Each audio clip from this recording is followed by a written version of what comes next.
ANC has written to the Independent Electoral Commission to request that the Commission investigate the circumstances which led to the unauthorized disclosure of the party's candidate list.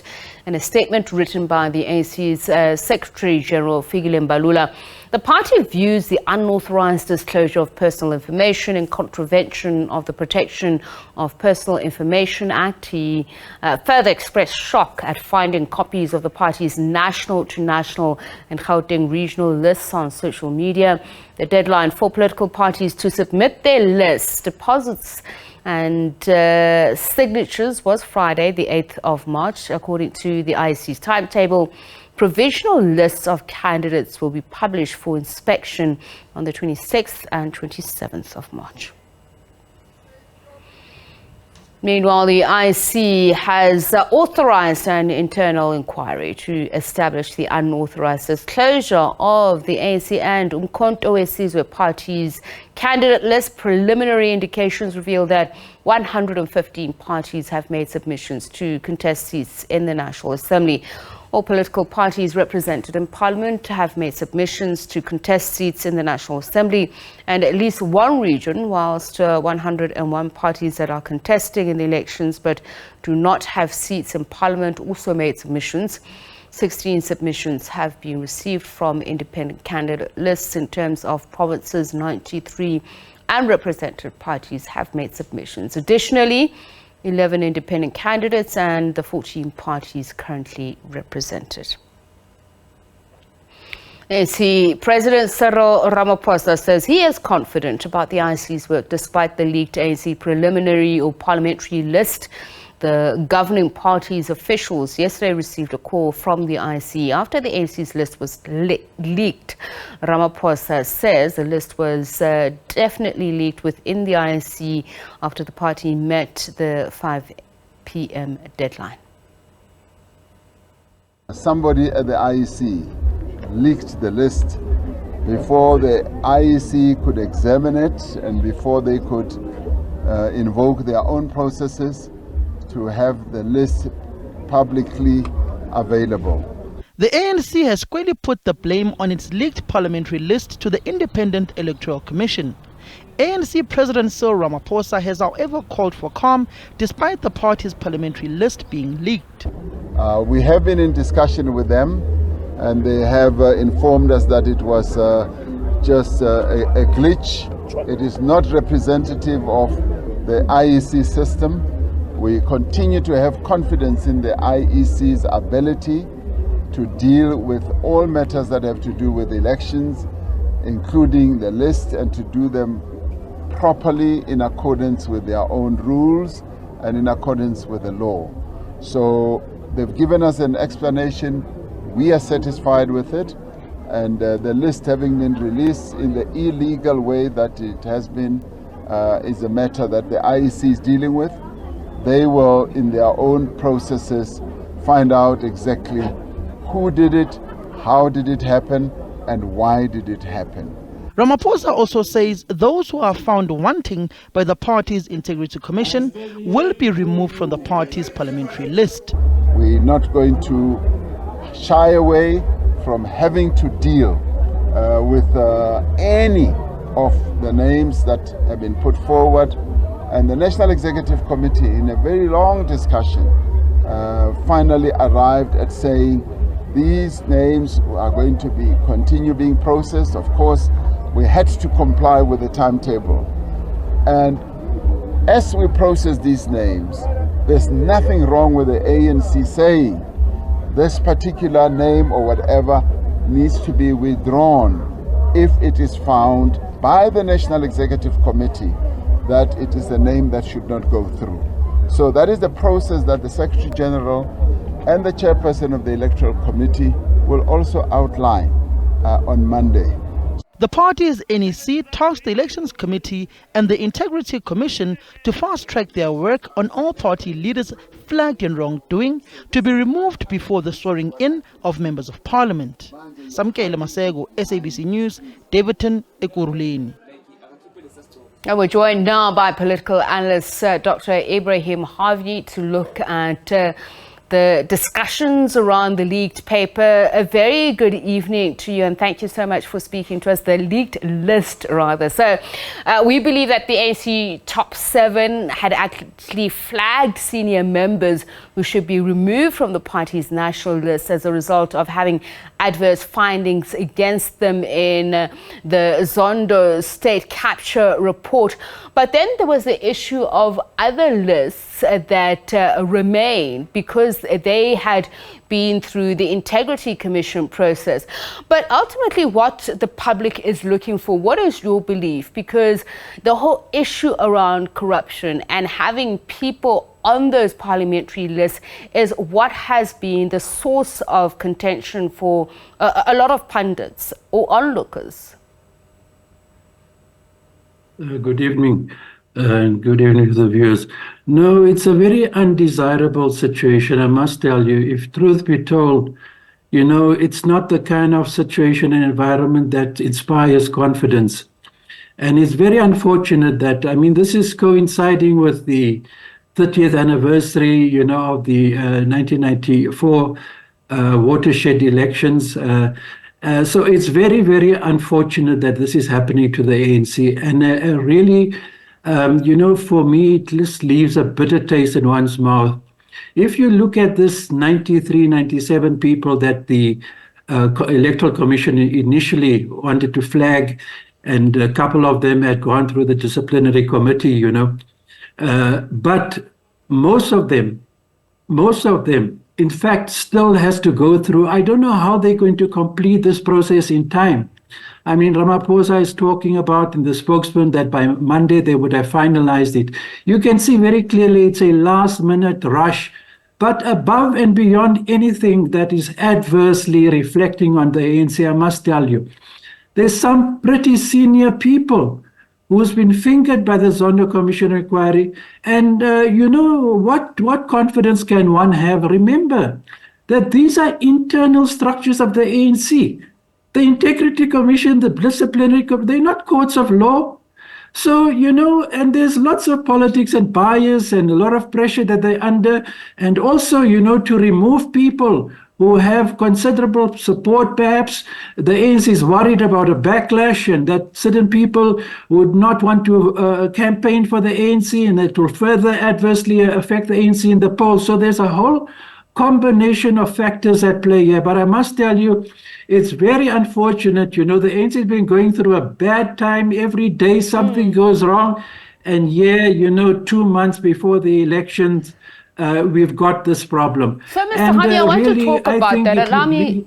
Allow me to interrupt you. Unfortunately, we don't have much time, so quite a few issues that I want to get through. So it is believed that some members see excluding, for instance, the 4 senior members that are being spoken about here, that includes Malusi Kabazizi, got David Mahlobo and Cedric Frolic.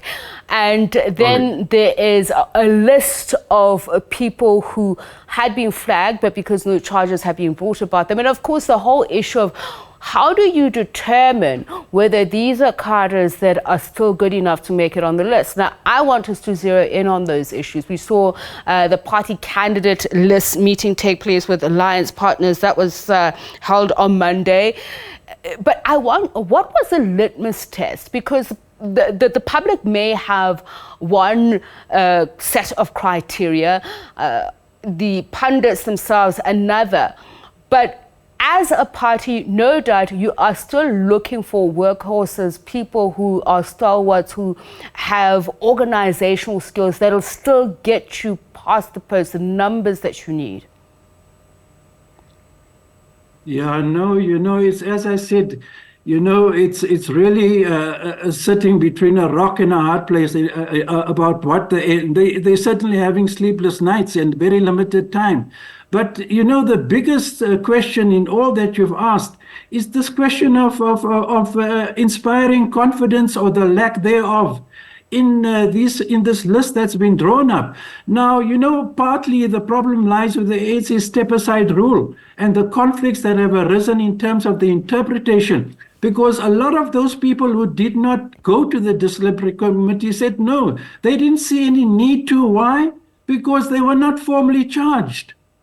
So you see, this question about whether you are formally charged or not, this is the excuse of many of those people who didn't go to the disciplinary to clear themselves because they thought they don't need to, because they were not formally charged. So, it's really a messy situation to be in. And I think Ramaphosa has tried to downplay the gravity and the seriousness of the situation. I think the whole thing about the leakage, really, those are technical issues. We don't know what happened. Only an investigation, by the IEC may provide us with an answer as to how this happened. But those are, for me, to my mind, far less of importance. More important is that list and the need to interrogate, the validity of the names that appears there. I mean, Mantaj, a lot of the people, and also, the deputy president of the ANC, Paul Mashatile, there's a whole lot of serious things, Zizi Godwa. I mean, a number of David Matlombo, who's been accused of trying to bribe judges, a whole lot of things surfaces. And if you tell me in objective terms that voters should feel confident that these people have been cleared by the disciplinary committee of the integrity committee, it's nonsense, to be honest with you. Those are internal ANC structures. And, their attempts to say that they are applying a rigorous process, it's been very thorough. And I mean, it's hardly a reason for comfort, and so to feel confident about it. They are ANC structures. There's been criticism against the party that when it suits them, they conflate the separation of powers, particularly when it comes to between party and state. You spoke about the party's step-aside guidelines, and then there is the legal process, which was also mentioned on whether certain people ought to be included or, excluded from the list. I want to come down to the party's own nasal gaving. It spoke about the cadre of, or the quality of cadre that is needed in the second transition. Is it failure to agree, or is there just not enough strength behind the characters that are saying there should be no insinuation of impropriety in any way, irrespective of who that person is, whether they've been charged or not, but just the simple insinuation? But there's also the fact that there are public, or should I say, assassination of characters within this public infighting, whether it's within the party or outside. So what will be the stroke that breaks the camel back that says this and here no further? No, you know what? Let me be honest with you.